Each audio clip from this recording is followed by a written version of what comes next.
mga Kalokotsara Vlog! Oops! Nagulat ba kayo? This is Lokotsara Vlog and for today's video ay samahan niyo akong maglakbay sa isa sa pinakamaituturing na pinakamagandang tanawin dito sa Manalo Fortich, Bukidnon! Handa na ba kayo? Halina't samahan niyo akong maglakbay! Oops! Wala pa! Tara na!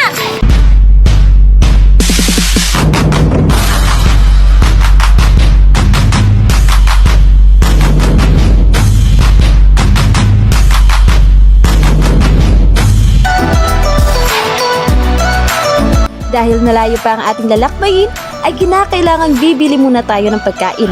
Ang sabi na nagbabantay doon ay walang nagbebenta ng pagkain, kung kaya't kung gusto nyong pumunta ng kampuhan mga Kalokotsara, bring your own foods. Pagkatapos ko mag-take out sa Jollibee, ay sumakay na ako ng bus papuntang Manolo Fortich, Bukidnon. Mula Gaisano Puerto, ay sasakay lamang tayo ng bus at bababa tayo sa parteng may traffic light sa Diklom, Manolo Fortich. Ang tansya ng biyahe ay nasa mga 30 minuto ang haba at ang pamasahe ay 45 piso kada ulo. Makalipas sa 30 minuto ay nakarating na ako sa Diklom, Manolo Fortich. Mula naman sa highway ay may makikita tayong signage na 2 MacArthur Heritage Landmark. At doon, kinakailangan nating sumakay ng motorsiklo mga Kalokotsara na may pamasahe 30 piso kada ulo. Sakay na nga ako sa Mamang Siming Kalbong Jollibee na ito. Mula sa highway hanggang kampuhan ay aabot sa 6 hanggang 8 minuto ang biyahe. Sa wakas, nakarating na rin tayo mga Kalokotsara. Ngayon mga Kalokotsara ay nandito na tayo sa kampuhan. Ngunit, hindi pwede ganito lang ang ating itsura. Kinakailangan nating magpalit ng damit. Magandang dilag, puso ko yung nabihag. Wala nang ninanais, ligaya kang labis. Ang layunin natin kung bakit tayo pumunta dito sa kampuhan ay upang diskubrihin at alamin kung ano nga ba ang meron sa loob ng heritage house na ito. Bago tayo dumako sa unahan, ay may konting kalaman ako mga Kalokotsara. Ang kampuhan ay nagsimula at nabuksan noong taong 2013. So ito ay pagmamay-ari ng isang dating sikat na congressman na si Dr. Nery Acosta. Habang ako ay naglalakad papuntang heritage house, ay may napansin akong malahiganting bahay ng gagamba. Hindi lang ako basta-basta Kalokotsara, ngunit pwede rin ako maging gagamba! Kita niyo naman mga Kalokotsara, kapag tayo ay nasa loob ng kampuhan, ay talagang hindi tayo maliligaw dahil may maraming signage dito.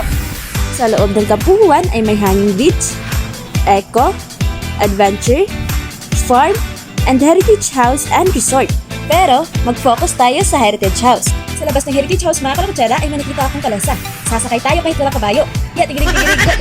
Bukod sa kalasa ay meron din padyak. Oh, TCC, sakay na! TCC! Sa labas ng heritage house ay meron akong nadiskubre. Yan, kita niyo ba yan? Ganyan kalakiamat kang makukuha ko sa aking kultura nito.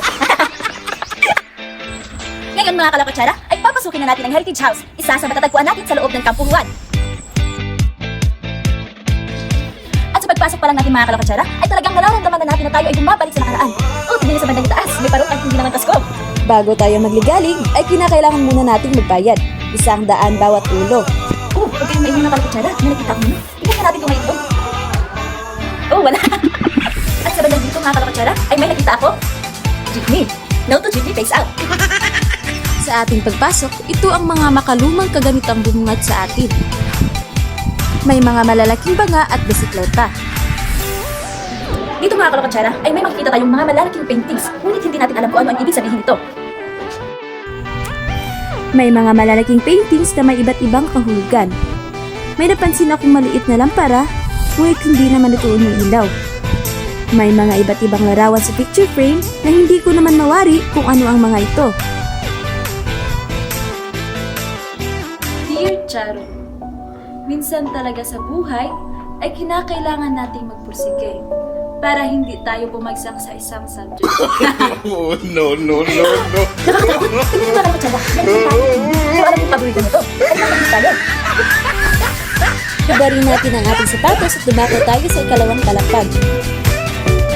Sa ikalawang palapag, ang mga makalumang bagay na ito ang bumungad sa atin. Dito ay nakalimutan ako para sa ako isang isasak. Ang heritage house ay isa na ngayong buhay na testamento sa pagdiriwang ng sining, kultura, kasaysayan at kolonyal na arkitektura. Ngayon ay puntahan naman natin ang mga prinsesang kwarto. Sa halagang 2,500 ay pwede ka nang matulog dito buong gabi. Dito ay napansin ako sa ibang bagay mga Kalokotsara. Alam niyo ba kung ano ito? comment down below. Susubukan natin patugtugin mga kalabatsara. Ganun, parang gitara. Ang sabi na nagbabantay ay bawal daw hawakan ng mga bagay dito. At dahil siraulo ako at bunga na rin ng pagkamangha ay talagang hinahawakan ko ito. May-ari yarn! Sinubukan ko ring patugtugin ang piano, pero huminto ako dahil hindi naman marunong ang piano. Dahil nga masyado na ako naglilibang, ay nakaligtaan ko ng kumain. At ang mga bulati sa akin dyan ay nagsusuntukan na. At dito na nagtatapos ang ating pamamasyal sa loob ng Heritage House mga kalabatsara. Naway kagaya po ay nag-enjoy rin kayo at tumangha sa mga bagay-bagay na ating natuklasan sa loob. At dahil hapon na, kinakailangan ko ng umuwi mga kalabatsara. Hanggang sa susunod na ating paglalakbay kasama kayo. Kung nagustuhan nyo, please like, comment, and share. Paalam!